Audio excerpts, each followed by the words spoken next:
안녕하세요. 얼마 전 이혼한 30대 여성입니다. 법적으로 완전히 남남이 된 지는 한 달이 채 되지 않았고요. 그래서 그런가 아직 무뎌지지가 않아서 지금도 생각만 하면 속이 너무 답답하고 그래요. 그런데 주변에는 다들 좋은 일을 앞두고 있는 친구들만 있다 보니 제 속 터지는 이야기를 할 수가 없거든요. 그래서 이렇게 찾아올 수밖에 없던 거니 이해해 주시면 감사하겠습니다. 제가 이런 상황에 놓이게 된 연유를 이야기하려면 일단 남편이란 작자부터 어떻게 만났는지 말씀드려야겠네요. 남편하고는 같은 대학 선후배 사이였어요. 물론 알고 지내는 몇 년 동안은 남녀 사이라기보다는 그저 오빠 동생에 불과했지만요. 그러다 본격적으로 연애를 시작한 건 제가 사회생활을 시작하고 얼마 지나지 않아 어머니가 돌아가셨거든요. 그런데 저는 어머니랑 사이가 정말 각별했어요. 아버지가 돌아가신 이후로 어머니가 재혼도 안 하시고 저 하나만 바라보고 저 하나만 지극정성으로 키워주셨으니까요. 그래서 대학 졸업하고 어엿한 사회인이 되었을 땐 이제 제가 받았던 그 사랑을 돌려드릴 생각에 얼마나 기뻤는지 몰라요. 그런데 그렇게 어이없는 사고로 돌아가시고 나니 솔직히 별의별 생각이 다 들더라고요. 이런 말 뭐하지만 그냥 따라가 버릴까 하는 마음까지 들었다니까요. 그런데 그때 그런 저를 붙잡아준 사람이 바로 지금의 남편이었어요. 지금 돌이켜 생각해보면 그렇다고 뭘 얼마나 대단한 걸 해준 건 아니었지만 아침 저녁으로 제 안부 물어주고 저 힘내라고 출근길에 저희 집 앞에 들려서 커피 들려주고 그런 세심한 챙김에 제가 많이 의지를 하게 되었던 거죠. 그리고 이런 상황을 알게 된 외가 식구들이 좋은 사람 같으니 한번 만나보라대요. 참고로 아버지 돌아가시고 어머니가 저 키우시는 동안 외가 식구들의 도움을 많이 받았어요. 외삼촌의 도움으로 어머니는 계속해서 직장 생활을 이어나가실 수 있었고, 외할머니가 건물을 어머니한테 일찍이 증여해 주신 덕분에 경제적인 곤란도 피해갈 수 있었으니까요. 그래서 외가 식구들이 남편을 좋게 평가하고 있다는 사실도 제가 남편과 교제를 결심하게 된 결정적인 이유 중 하나였답니다. 남편과는 이후로 3년을 만났는데 만나는 동안 드라마에서나 나올 듯이 격정적이고 불같은 사랑을 한 것은 아니지만 그래도 늘 한결같고 별 탈 없는 날들이었어요. 그리고 그때도 저는 제가 가장 힘들었던 시기에 남편이 제 옆에 있어줬다는 것에 대한 고마움을 간직하고 있었기에 결혼은 당연히 남편이랑 해야겠다고 생각하고 있었거든요. 그래서 남편이 결혼하자고 했을 때 고민 없이 좋다고 했고요. 그런데 시댁에 인사를 드리러 갔던 날 솔직히 저는 여러 가지로 불편한 느낌을 받았습니다. 어머님 아버님 중 그나마 아버님은 워낙 말수도 없으셨고 그래서 잘은 모르겠지만 어머님은 아니셨어요. 남편이 말하길 이미 제 가족관계라던가 제가 처한 상황에 대해서 충분히 말씀을 드렸으니 껄끄러운 이야기는 안 해도 될 거라고 했었는데 어머님께서는 마치 아무것도 모른다는 표정으로 이것저것 저희 부모님에 대해서 물으셨으니까요. 특히나 일찍이 돌아가신 아버지에 관해서 물으실 때는 저도 생각지도 못했던 질문을 자꾸 던지셨는데 그럴 때마다 제대로 대답하지 못하는 제 자신이 얼마나 한심하게 느껴지던지요. 그리고 저희 어머니가 돌아가신 사고에 대해서 자꾸 물어보시는 것도 너무 불편했어요. 특히나 보상은 어디서 어떻게 얼마나 받았는지 그런 걸 물어보시는데 얼마나 껄끄러웠는지 몰라요. 그나마 남편이 뭘 그런 것까지 물어보시냐며 중재를 해주지 않았다면 정말 눈물 콧물 흘리며 뛰쳐나올 뻔했다니까요. 어머님은 저에게 부모님이 두 분 다 안 계시니 당신 아들은 처가가 없는 거 아니냐며 사위 대접도 못 받게 생겼다 그게 생각만 해도 속이 상한다 말씀하셨고 지금 돌이켜보면 그런 말씀을 아무렇지도 않게 하셨던 어머님이 예의가 없으셨던 건데 왜인지 그때는 제가 괜히 죄송해서 몸둘 바를 모르겠더군요. 그리고 그런 분위기가 조성되면서 졸지에 남편이 손해보고 결혼한다는 식으로 분위기가 형성되었고 그렇게 얼떨결에 집도 차도 제가 해가게 되었습니다. 물론 집도 차도 전부 다 남편 이름으로 해야 된다는 어머님의 억지는 따르지 않았지만요. 아무튼 그렇게 신혼살림을 차렸고 남편과의 사이는 예전과 다를 바 없이 무난했어요.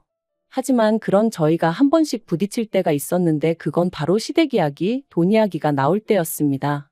특히나 어머님은 결혼 당시에도 말도 안 되는 혼수를 요구하셨는데 제가 들어드리지 않았거든요. 그랬더니 그때부터 걸핏하면 저희 집에 찾아오셔서는 말도 안 되는 트집을 잡기 시작하셨죠. 한 번은 제가 신혼이고 하니 좀 좋은 그릇을 써보고 싶은 욕심이 들었어요. 그래서 브랜드 그릇 세트를 장만했는데 그걸 굳이 저희 찬장을 다 열어보시다가 발견하시곤 이게 얼마짜리냐며 이런 거 남한테 보여줄 것도 아닌데 대충 쓰면 되지 돈이 썩어나서 이런 데다가 쓰냐. 또 제가 좋은 브랜드 가방이 몇 개 있었는데 그걸 어머님이 저 몰래 저희 드레스룸을 뒤지시다 발견하시곤 지는 아주 쌓아놓고 살면서 지 CM이랑 신우는 한 개를 안 사주냐며 제가 어머님과 신우 수준을 무시해서 그렇다는 억지를 쓰기도 하셨죠. 그리고는 어떻게든 제 걸 뺏어가려 하시는 걸 저도 목에 핏대 세워가며 안 된다고 막은 적도 있네요. 하지만 그래도 이때까지만 해도 또 시작이구나 하고 넘길 정도의 수준이었는데 지난 연말이었어요. 어머니가 돌아가시고 어머니 앞으로 되어 있던 건물이 저에게 왔는데 사실 말이 건물이라고 하지만 4층짜리의 소위 꼬마 빌딩이라서 제가 앉은 자리에서 떼돈을 벌고 그런 것은 아니에요. 그저 직장 생활로 버는 수입에 별도로 월세가 들어오니 조금 더 여유가 있는 정도였지요. 그런데 무슨 이야기를 하다가 그 월세 이야기가 나왔고 어머님이 제가 그 월세를 관리한다 하니까 그게 무슨 말도 안 되는 소리냐고 하시더라고요. 왜 월세를 네가 관리하냐 그러면 내 아들은 뭐냐 하시는데 저뿐만 아니라 이때는 남편도 황당함을 감추지 못하더라고요. 결혼 전부터 줄곧 제가 해오던 건데 그리고 건물이 제 거니 당연한 거잖아요. 하지만 이런 제 상식이 어머님께는 통하지 않았습니다. 어머님은 제가 남편을 무시하는 거라는 둥, 결혼했으면 공동재산인데 왜 저 혼자 독식하냐는 둥의 말도 안 되는 말씀을 하시며 저에게 화를 내셨으니까요. 그리고 이 일로 어머님과 제 사이의 감정의 골이 깊어져 연초까지 그 어떤 연락도 주고받지 않았죠. 설에도 찾아가지 않았어요. 아니 정확히 말하자면 어머님이 설에도 오지 말라고 하시더라고요. 제대로 반성하고 용서를 구할 것이 아니면 당신 눈에 띄지 말라면서요. 그리고 저는 반성할 일도 용서를 구할 것도 없었기에 어머님이 말씀하신 대로 찾아뵙지 않았던 거죠. 물론 남편은 그래도 그냥 말이라도 죄송하다 하면 될 거 아니냐 했지만 당시 제가 판단하기에 매번 말도 안 되는 어머님 말씀에 제가 조아리고 허리를 숙여대다간 평생 끌려다니며 살 것 같았거든요. 그래서 아니라고 안 가겠다 한 거였죠. 그런데 이때 저는 솔직히 남편이 제 입장을 이해해 줄 줄 알았어요. 남편 본인도 어머님이 억지를 쓰고 계시다는 건 알고 있었으니까요. 아무튼 그렇게 설 때도 찾아뵙지 않았고 한동안은 불편한 듯 편하게 살겠구나 싶었는데 4월의 마지막 주말이었어요. 평소와 다름없이 느지막이 일어나 간단히 점심 식사를 하려는 찰나였는데 현관벨이 울렸습니다. 그래서 밖을 확인하니 어머님과 신우가 와 있더라고요. 황당했지만 그렇다고 문전박대를 할 순 없었으니 얼떨결에 집 안으로 그 두 사람을 들였습니다. 그리고 집 안으로 들어오는 두 사람의 눈은 말 그대로 이것저것 훑어보느라 정신이 없었죠. 늘 그런 식이었으니 별로 놀랍지도 않았지만요. 아무튼 제가 주스 한 잔씩 따라주고는 어쩐 일로 오셨냐 물었습니다. 참고로 남편은 주말 아침마다 축구를 하러 갔기에 그때 집에 없었고요. 어머님은 주스 한 잔을 거의 원샷하듯 들이키시고는 당신이 곰곰이 생각을 해보셨다더니 말씀하시기를 제 건물 1층에서 신우랑 카페를 해야겠답니다. 당신도 집에만 있기가 갑갑하고 신우는 체력이 약해서 직장 생활은 어려워하니 이참에 두 사람이 같이 카페라도 해볼까 한다나요? 그리고 제 대답은 당연히 안 된다였어요. 일단 제 건물에는 이미 카페가 들어와 있었고 그 카페 주인은 사촌 동생이었거든요. 그렇다고 공짜로 하고 있던 것도 아니고 월세 따박따박 내가며 하고 있었고요. 하지만 어머님이랑 신우가 그 자리를 차지한다면 단언컨대 절대로 월세를 낼 사람들이 아니었어요. 가족이니 어쩌니 해가며 그냥 눌러앉을 게 뻔했죠. 그리고 카페 일이라고 성실히 할 사람들도 아니었어요. 특히 신우는 대학을 졸업한 뒤 아르바이트만 전전하며 지내는 사람이었는데 그나마 아르바이트도 한 곳에서 6개월 이상 한 적이 없었으니 아무튼 멀쩡히 장사 잘하고 있는 사촌동생을 두고 제가 그 두 사람에게 자리를 내줘야 할 이유라. 아무리 머리를 쥐어짜내도 정말 요만큼도 떠오르지 않더라고요. 그래서 안 된다고 했습니다. 그랬더니 이제 이 일로 난리가 났어요. 어머님은 저더러 너는 CM이 알기를 뭘로 알길래 이거 하라 저거 하라 하면 한 번을 내하는 법이 없냐며 이래서 부모가 중요한 거다 가정교육이 중요한 거다 하시는데 어이가 없었죠. 그래서 저도 그럼 신우는 부모님이 두 분 다 계셔서 저러고 사냐 했더니 이제 내 딸이 뭐가 어때서 그러냐며 악을 쓰시더라고요. 그리고 이때는 저도 부모 어쩌고 하니까 솔직히 눈에 뵈는 게 없었거든요. 그래서 어머님 떨어 차라리 저한테 부탁한다고 사정이라도 하시면 모르겠는데 저한테 뭐 맡겨놓으셨냐고 뭐가 그렇게 당당하시냐고 동네 양아치도 이렇게 뻔뻔하게 돈 뺏으려 들지는 않겠다 뭐 그런 식으로 비아냥거렸네요. 사실 돈 몇 푼 가지고 유세 부리는 게 얼마나 꼴값이고 우스운 일인지 아는데 자꾸 저를 무시하고 드니까 저도 그렇게 말이 나갔던 거죠. 아무튼 그러고 나니까 어머님이 저한테 쌍욕을 퍼부으시며 신우 데리고 나가셨어요. 하지만 끝난 줄 알았던 상황은 끝이 아니었습니다. 한동안 심장이 벌렁거리고 가라앉지 않고 있었는데 생각보다 일찍 남편이 들어왔어요. 그리고는 좀 전에 어머님이랑 통화를 했다며 저더러 어머님더러 돈 없으면 납작 엎드려 기라 그랬냐는 겁니다. 어이가 없어서 당신이 아는 내가 그런 말을 할 사람이냐 그랬어요. 그랬더니 그럼 뭐 어머님이 거짓말이라도 하셨다는 거냐며 이러나 저러나 제 잘못으로 몰아갔고요. 그리고는 급기야 남편이 어머님 기분 좀 맞춰드리고 살면 안 되냐면서 어차피 저는 어머니도 안 계신데 그럼 그냥 시어머니를 어머니다 생각하고 따르면 되지 않냐고 자기 어머니 그렇게 나쁜 사람 아니네 어쩌네 하는데 정말이지 뭐라고 말을 해야 할지 모르겠던걸요. 그래서 제가 어머님은 나를 딸처럼 생각해 주시냐 물었습니다. 당신이 보기에 어머님이 신우를 대하는 거랑 나를 대하는 거랑 같아 보이냐고요.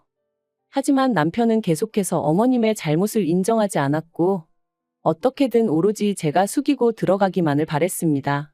그러더니 급기야는 한다는 말이 그러면 앞으로 자기는 회사 월급 받아서 전부 다 시댁에 주겠다대요? 어머님이나 신우나 어떻게든 돈을 벌어보려고 저한테 부탁을 했을 텐데 제가 안 들어줘서 이렇게 되었으니 그 책임을 자기라도 져줘야 하지 않겠냐면서 말이죠. 그래서 그러면 그냥 이혼을 하자고 했어요. 이혼하고 아예 시댁에 들어가서 당신 부모님이랑 여동생이랑 걷어먹이며 살라고요. 막말로 내가 무슨 자원봉사자도 아니고 당신이 지금도 우리 가정에 기여하는 바가 되면 얼마나 된다고. 그런데 이제 월급까지 안 가져오겠다 하니 그럼 내가 당신을 왜 걷어먹여야 하냐? 나 그런 취미 없다. 그러자 남편이 저더러 말하는 싸가지가 있네 없네 하더니 그대로 자기 핸드폰하고 차키 들고 나가는 거 있죠? 그래서 나갈 테면 나가라고 그리고는 저도 바로 현관 비밀번호 바꿔버렸네요. 그런데 지 잘났다고 나갈 땐 언제고 다음날 저녁이었는데 현관문 밖에서 삐리릭 소리가 나더라고요. 그래서 인터폰으로 내다보니 남편이었어요. 그래서 제가 거기서 뭐 하냐니까 왜 현관문이 안 열리냐면서 비밀번호 바꿨냐고 성질을 내대요. 어이가 없어서 그래 바꿨다. 내 집인데 내가 바꾼 게 무슨 상관이냐 해버렸습니다. 그랬더니 저더러 진짜 해보자는 거냐면서 너 이러면 나랑 못 살아 이러는 거예요. 그리고는 자기까지 저를 떠나면 제 옆에 누가 있기나 하겠냐면서 애비애미 다 죽고 남편한테 버림받고 사람들이 얼마나 비웃겠냐는 거였죠. 그리고 그런 소리를 듣고 있으니까 정말 온몸이 부들부들 떨리더군요. 내가 한 입을 덮고 살던 사람이 이렇게 비열한 사람이었나 싶은 게. 그런데 그때 사실 제 옆에 외삼촌하고 사촌동생이 다 있었어요. 제가 당장 월요일에 남편은 출근해야 하니까 분명히 지 옷이든 뭐든 가지러 올 것 같았고 그러면 단둘이 마주쳐야 하는데 그게 왠지 겁이 나서 와달라고 부탁을 했어가지고요. 그러니 저희 외삼촌과 사촌동생까지 남편의 막말을 다 듣게 되었죠. 외삼촌이 뭐 저런 놈이 다 있냐 하시면서 단박에 뛰쳐나가셨어요. 사촌동생도 같이요. 그리고 저희 사촌동생이 지금은 카페를 하고 있지만 원래 유도선수 출신이거든요. 그래서 동시에 두 부자가 남편을 가로막고 서가지고는 방금 뭐라 짓거렸냐 다시 말해봐라. 그러니까 저한테 막 퍼부어댈 땐 언제고 찍소리도 못하더라고요. 자기가 홧김에 한 말이지 진심은 아니었다 뭐 그런 뜻이 아니었다 해대면서 말해요. 그 꼴이 얼마나 우습던지. 아무튼 그런 소리까지 듣고도 남편이랑 살겠다 생각하면 제가 말 그대로 배알도 없는 X 아니겠어요? 남편한테 헤어지자 했습니다. 네 말대로 부모도 없지만 그렇다고 너라도 있어달라고 매달릴 만큼 나 궁하지 않다고 너 같은 건 트럭으로 갖다 줘도 싫다 그랬네요. 그리고 그제서야 남편이 사람이 살다 보면 말실수도 하고 그럴 수도 있는 거 아니냐며 자기도 제 말이 거슬렸던 적이 한두 번 있던 게 아닌데 자긴 다 참았답니다. 그런데 저는 왜 못 참아주냐면서 너무하네 어쩌네. 하지만 그러던지 말던지 결국 협의이혼으로 잘 마무리되었어요. 제가 타던 차 남편한테 준다고 했거든요. 그거라도 줘야 먹고 떨어져 나갈 것 같아서 그런 거니 바보같이 그걸 왜 줬냐 그러지는 마셔요. 저한테는 그런 거라도 주고 남편에게서 벗어나는 게 그 무엇보다 중요한 일이었답니다. 남편한테는 지금도 사실 연락이 와요. 자기가 반성 많이 하고 있고 시부모님도 신우도 저한테 많이 미안해하고 있다면서 이번 일을 통해서 우리 진정한 가족으로 거듭날 수는 없겠냐? 한마디로 개수작 부리는 거죠. 물론 저는 웃기고 앉았다고 됐다고 했고요. 그리고 어디 가서 죽어도 소식 전하지 말라고 했네요. 하나도 안 궁금하고 알고 싶지도 않으니까. 그래도 쪽팔린 것도 없나 봅니다. 계속 미안하다 기회를 달라 해대는 거 보면 말해요. 하지만 걱정 마세요. 정말 요만큼도 흔들리지 않을 거니까요. 하늘에 계신 부모님이 저를 보시고 더는 걱정하고 눈물 찌으시는 일 없도록 살 겁니다. 제 인생은 제 거니까요.